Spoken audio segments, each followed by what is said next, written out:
Hello students, कक्षा 12 के भूगोल विषय की ऑनलाइन क्लासेज में आपका स्वागत है। पिछली वीडियो में हम हमारे विषय के अध्याय 12 की चर्चा कर रहे थे। अध्याय 12 हमारा पर्यावरणीय समस्याओं से संबंधित अध्याय है, जिसमें वर्तमान में पर्यावरण में उपस्थित विभिन्न समस्याओं का जिक्र किया गया है। हम पिछले वीडियो में एक ऐसी ही पर्यावरणीय समस्या हरित गृह प्रभाव का अध्ययन कर रहे थे। हरित गृह प्रभाव अर्थात अंग्रेजी में बोले तो ग्रीन हाउस इफेक्ट होता है, और ग्रीन हाउस इफेक्ट के बारे में मैंने आपको बताया था कि किस तरह से सूर्य से आने वाली किरणें यानी ऊर्जा धरातल तक तो पहुंच रही है, लेकिन पुनः इसका परावर्तन नहीं हो पाता। अर्थात धरातल जितनी ऊर्जा प्राप्त कर रहा है, पुनः उसे रिफ्लेक्ट कर पाने में असमर्थ हो रहा है। कारण है वायुमंडल के ऊपरी क्षेत्र में हानिकारक गैसों, जिनमें सल्फर व कार्बन मुख्यतः शामिल है, ये तत्व इस तरह से जमा हो चुके हैं जो सूर्य से आने वाली किरणों को धरातल पर तो आने देते हैं, लेकिन इनका पुनः रिफ्लेक्शन, पुनः परावर्तन नहीं हो पाता। अब ये बात भी मैं आपको बता चुका था कि सूर्य से किरणें धरातल पर क्यों आ रही हैं। अगर जाने में असमर्थ हैं तो आने में भी असमर्थ होना चाहिए, और यदि आ रही हैं तो जाना भी चाहिए, लेकिन ऐसा नहीं हो पाता है। कारण है कि सूर्य से जो किरणें आती हैं वो मुख्य किरण होती है जो तीव्र होती है, जिनमें ताकत होती है, जो वेगशाली गतिशील होती है, अर्थात जिनमें वेग अधिक होता है, पावर अधिक होती है। लेकिन जो ये परावर्तित किरण है, ये परावर्तित किरण उतनी ताकतवर नहीं रह पाती, जिसके कारण यह इस परत को भेद पाने में नाकाम होती है। ऐसी स्थिति में धरातल का जो टेम्परेचर है वो लगातार बढ़ता चला जा रहा है। तो इन चीजों की चर्चा हम कल कर चुके हैं। आज उसी क्रम में हम हरित गृह प्रभाव के कारणों के बारे में जानेंगे कि आखिर किस कारण यह स्थितियां जन्म लेती हैं। इन सभी कारणों का अगर हम देखेंगे, जो पढ़ेंगे, तो उन सभी कारणों का जो निचोड़ साबित होता है वो है हानिकारक पदार्थ। ये हानिकारक पदार्थ जब धरातल से छोड़े जाते हैं तो वायुमंडल के ऊपरी भागों में जमा हो जाते हैं। ऐसे में सूर्य से आने वाली किरणें धरातल पर पहुंच तो जाती हैं, लेकिन परावर्तित नहीं होती। तो बस अब देखना यह है कि ये हानिकारक पदार्थ आते कहां से, किन क्रियाओं के द्वारा ये हानिकारक पदार्थ वातावरण में छोड़े जा रहे हैं। नंबर ए,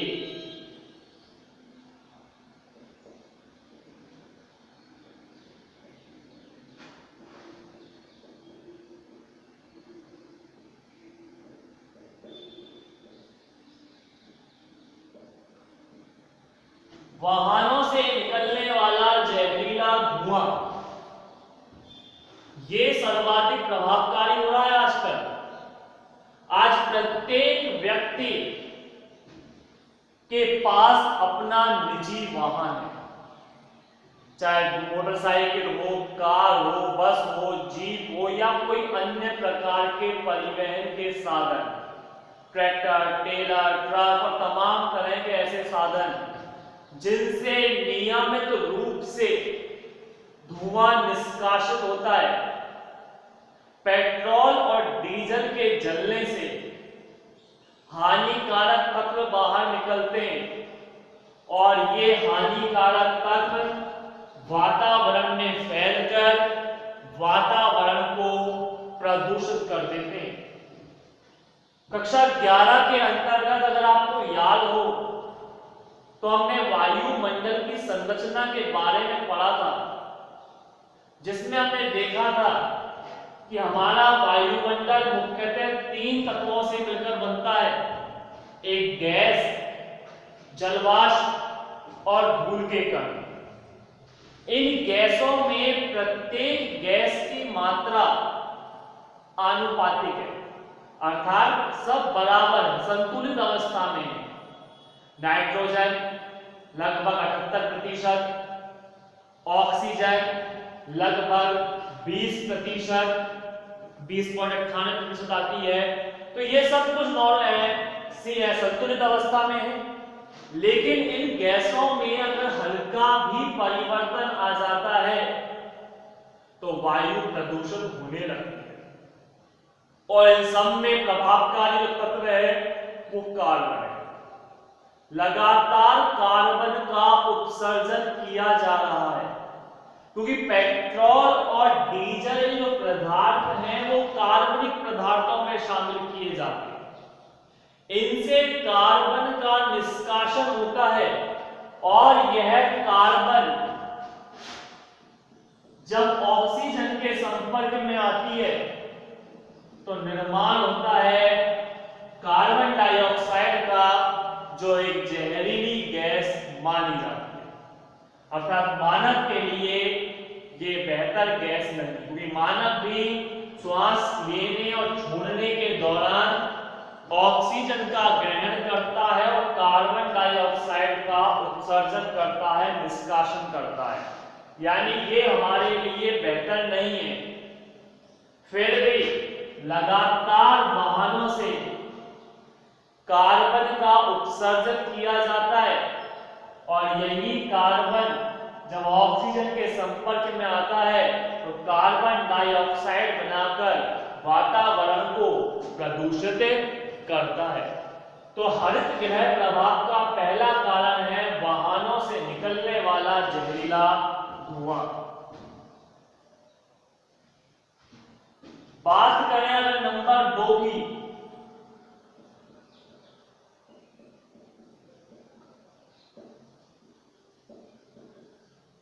औद्योगिक प्रदूषण।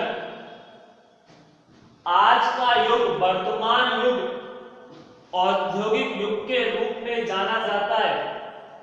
हर तरफ बड़े बड़े कारखाने, उद्योग संचालित हैं, जो रोजाना हर मिनट, हर पल, हर क्षण भारी मात्रा में धुएं का निष्कासन कर रहे हैं।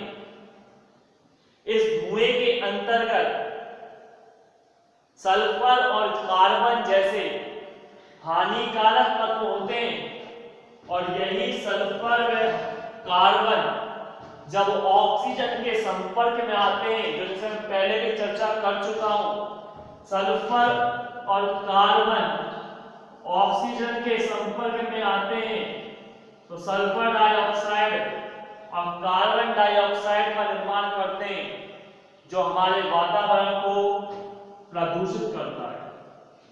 तो ये सल्फर, कार्बन जैसे तत्व लगातार जब वातावरण में छोड़े जाते हैं, चाहे वाहनों से या उद्योगों से, तो वातावरण प्रदूषित होता है, अर्थात वायुमंडल के ऊपरी परत पर हानिकारक गैसों की एक परत छा जाती है, जिससे सूर्य से आने वाली ऊर्जा धरातल पर तो पहुंच जाती है, लेकिन इसका परावर्तन पूरी तरह से नहीं होता और वातावरण यानी धरातल लगातार गर्म होता रहता है।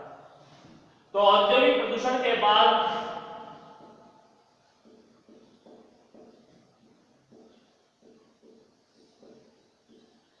घरेलू ईंधन भी हरित गृह प्रभाव में अपना योगदान देता है। घरेलू ईंधन आज भी ग्रामीण क्षेत्रों के अंतर्गत लकड़ियों, गोबर के उपलों आदि पर खाना बनाया जाता है। परिणामतः लकड़ी के जलने, गोबर के उपले जलने से हानिकारक धुआं बाहर निकलता है और यह धुआं वातावरण को तो प्रदूषित करता ही करता है, साथ में जो व्यक्ति खाना बना रहा है, जो भोजन बना रहा है, उसे भी विभिन्न तरह की बीमारियों का शिकार होना पड़ता है।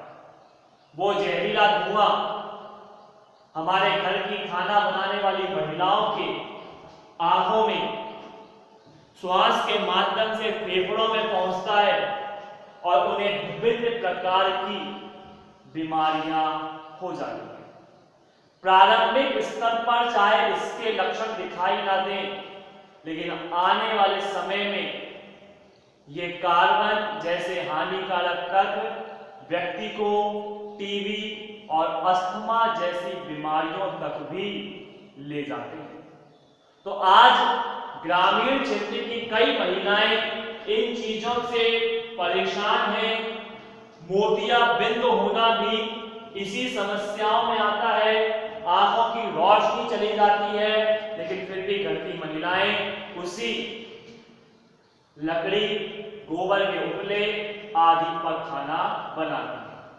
हालांकि सरकार के द्वारा वर्तमान में पेशकश की गई है और ग्रामीण क्षेत्र की महिलाओं को भी रसोई गैस उपलब्ध कराने का प्रयास किया जा रहा है, लेकिन फिर भी तमाम परिवार आज भी ऐसे हैं जहां पर घरेलू ईंधन का ही इस्तेमाल किया जाता है।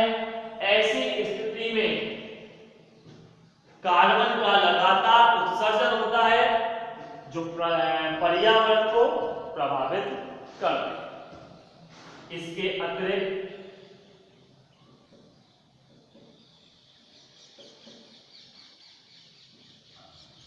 आतिशबाजी, ये तो बहुत खतरनाक स्थिति है। त्योहारों के समय, विशेषकर दिवाली के समय या शादी विवाह के समय भारी मात्रा में आतिशबाजी की जाती है। आतिशबाजी मतलब पटाखों का दहन किया जाता है, पटाखे जलाए जाते हैं। उनसे निकलने वाले जहरीले तत्व इतने हानिकारक होते हैं कि एक दिन के अंतर्गत ही वातावरण इतना प्रदूषित हो जाता है कि जो वातावरण महीनों में प्रदूषित नहीं होता, उतना प्रदूषण तो एक दिन में फैल जाता है, क्योंकि इनसे वो हानिकारक तत्व नहीं निकलते जो हानिकारक तत्व इनसे निकलते।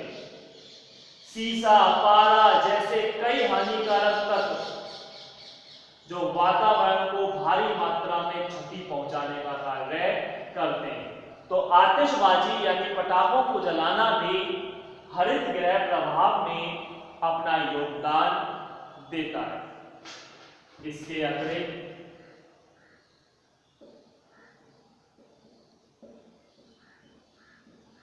दावानल, दावानल मतलब जंगलों में लगने वाली आग। कई बड़े जंगल ऐसे हैं जो स्वतः ही जल उठते हैं।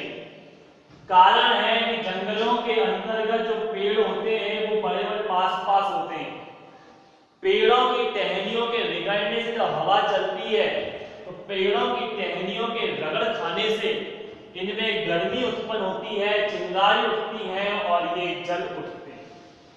एक पेड़ का जलना अर्थात पूरे जंगल का तबाह हो जाना। कहते ना किसी बात के लिए कि यह बात तो जंगल में आग की तरह फैल गई, यानी जंगल की आग बहुत शीघ्र अतिशीघ्र फैलती है। कारण है चहु और सिर्फ लकड़ियां ही होती हैं, पेड़ पौधे होते हैं, बुझाने के लिए कोई उपाय नहीं होते। ऐसे में जंगल बहुत जल्दी जलकर सुहा हो जाते हैं, नष्ट हो जाते हैं। लेकिन इनसे निकलने वाला धुआं कई किलोमीटर दूर तक के वातावरण को प्रदूषित कर देता है। अभी कुछ समय पहले अमेरिका के जंगलों में आग लगी थी, अफ्रीका के जंगलों में कई बार आग लग चुकी है। सरकार प्रयास करती है लेकिन फिर भी इन्हें बुझा पाना आसान नहीं होता। तो जंगलों में लगने वाली आग भी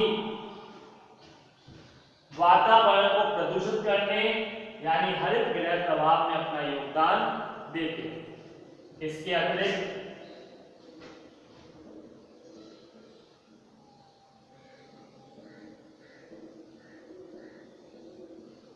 परमाणु विस्फोट आज प्रत्येक देश की साम्राज्यवादी नीतियों के कारण हर कोई देश चाहता है कि विश्व के नक्शे पर वह सक्षम और विकसित अवस्था में दिखाई दे। विश्व के तमाम देश उससे भयभीत हों। यही कारण है कि विश्व के कई देश समय समय पर परमाणु विस्फोट करके परमाणु परीक्षण करते रहते हैं। ये परमाणु बम इतने हानिकारक होते हैं कि इनको विस्फोट आज किया जाए तो इनका प्रभाव वर्षों तक दिखाई देता है। 6 अगस्त 1945 और 9 अगस्त 1945 को जब अमेरिका के द्वारा जापान के हिरोशिमा और नागासाकी पर बम गिराए गए थे, परमाणु बम ही थे, इनका प्रभाव आज वर्तमान तक देखा जाता है। भारी मात्रा में जहरीले पदार्थ वातावरण में पहुंचकर वातावरण को गर्म कर देते हैं, जिसके कारण भी हरित गृह प्रभाव का जन्म होता है। इसके अलावा फ्रिज वे एसी से निकलने वाली CFC गैस, CFC अर्थात क्लोरोफ्लोरोकार्बन, हमारे फ्रिज में और एयर कंडीशनर में ये कुछ गैसें हैं। जब हम इनका इस्तेमाल करते हैं तो इनसे ये गैसें बाहर निकलती हैं और ये क्लोरोफ्लोरोकार्बन काफी हानिकारक गैस है। हालांकि कुछ कंपनियां वर्तमान में ये दावा करती हैं कि उनके उस उपकरण में CFC गैसों की उपलब्धता नहीं है, CFC मुक्त उपकरण है, लेकिन नहीं, आज भी तमाम दावे करने के बावजूद भी चाहे कम या ज्यादा मात्रा में निष्कासित हो, CFC गैसों का निष्कासन होता है, जो भारी मात्रा में हरित गृह प्रभाव को जन्म देती है। साथ ही साथ ज्वालामुखी विस्फोट भी इसमें योगदान देता है। ऐसा नहीं कि मानव ही क्षति पहुंचा रहा है, कुछ प्राकृतिक तत्व भी हैं जो वातावरण को क्षति पहुंचाने में योगदान देते हैं और उनमें से ज्वालामुखी विस्फोट भी एक है। जब ज्वालामुखी का विस्फोट होता है तो बहुत बड़ी मात्रा में गर्मी, ताप या ऊर्जा धरातल से बाहर निष्कासित होती है और यही ऊर्जा, यही ताप वातावरण में फैलकर वातावरण को गर्म बना देता है और वातावरण का गर्म होना ही हरित गृह प्रभाव को जन्म देता है। तो ये कुछ सामान्य कारण रहे हरित गृह प्रभाव के, जिनके कारण हरित गृह प्रभाव का जन्म हो रहा है, वातावरण गर्म हो रहा है, तापमान में वृद्धि हो रही है। यदि ऐसा ही चलता रहा तो एक समय ऐसा आएगा जब पूरा जलवायु चक्र, मौसम चक्र परिवर्तित होगा और हो सकता है धरातल पर जीवन की समाप्ति भी हो जाए। क्या है हरित गृह प्रभाव के दुष्परिणाम और कैसे इनको रोका जा सकता है, चर्चा करेंगे आगामी वीडियो में। तब तक के लिए धन्यवाद।